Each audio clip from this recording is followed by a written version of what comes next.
பல இடத்துல நம்முடைய தேவன் அனுமதித்த பாதையில பதில்கள் வருவதை விட கேள்விகள் தான் எழும்பும். இங்கே மரியாள் கேட்கிற கேள்வி, இது எப்படி ஆகும்?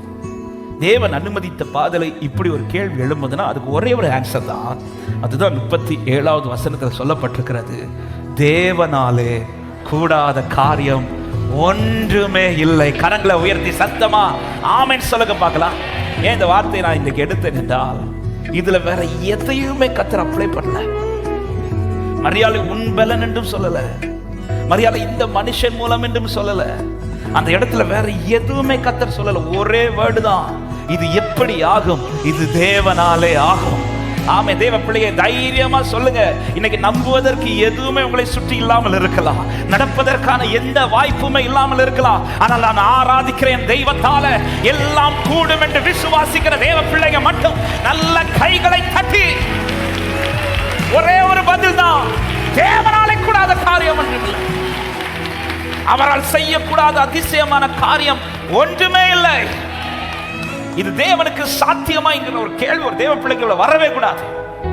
ஹல்லேலூயா. இந்த இடத்துல இங்க இப்படி எழுத வேண்டும், மனுஷரால் கூடாதது தான். ஆனால் இப்படி எழுத அந்த இடத்துல மனுஷன்கிற ஒரு வேர்டை கொண்டு வரல. இன்னொரு இடத்துல சொல்லுவார்ல, மனுஷரால் கூடாதது ஆனால் தேவனாலே கூடும். ஏன் இங்க தூதனுக்கு அப்படி சொல்ல வேண்டியது, இது மனுஷரால கூடாதுதான் ஆனால் தேவனாலே இப்படி சொல்லாம இது எப்படி ஆகும் என்ற கேள்விக்கு ஒரு மனுஷங்கிற வேர்டை கூட அதுல இன்க்ளூட் பண்ணாம ஒரே ஒரு வேர்டு தான், நீ நின்னு சொல்லு, தேவனாலே கூடாத காரியம் ஒன்றுமே இல்லை.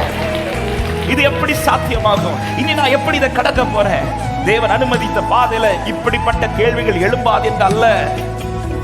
மரியாள் கால் எடுத்து வச்ச உடனே எழும்புற கேள்வி, இது எப்படி ஆகும்? இது எப்படி ஆகும்? ஆமே, இந்த கேள்விக்கு தூதன் சொல்ற ஒரே ஒரு ஆன்சர் தான், தேவனாலே கூடாத காரியம் ஒன்றுமே இல்லை. தேவனால் இது சாத்தியமாகும் சொல்றவங்க. அதனால்தான் கொஞ்சம் முன்னாடி சொன்னது போல, ஆமென், ரூத் சொல்ற, போவாஸ் தனக்கு செய்தது எல்லாம் போவாஸ் தனக்கு செய்தது போவாஸ் இப்ப அனுப்பி விடுறாரு, இப்போ நான் பாத்துக்கிறேன். நகோமி கேட்கிறேன், என்ன சொன்ன? இந்த விஷயத்துக்காக உனக்கா யார் பேச போறா? ஆமா, இல்ல போவாஸ் தான் பேச போறாங்க. ஏதாவது வேலைக்காரர் இல்ல போவாஸ் தான் பேச போறாங்க. போவாஸ் தானே போறாரு, போவாஸ் தான் இந்த காரியத்துக்கு டீல் பண்ண போறாரு, போவாஸ் தான் இந்த காரியத்தை கையில் எடுத்திருக்கிறார். நீ தைரியமா பொறுத்திரு, இந்த காரியம் என்னமாய் முடியும் என்று காத்திரு.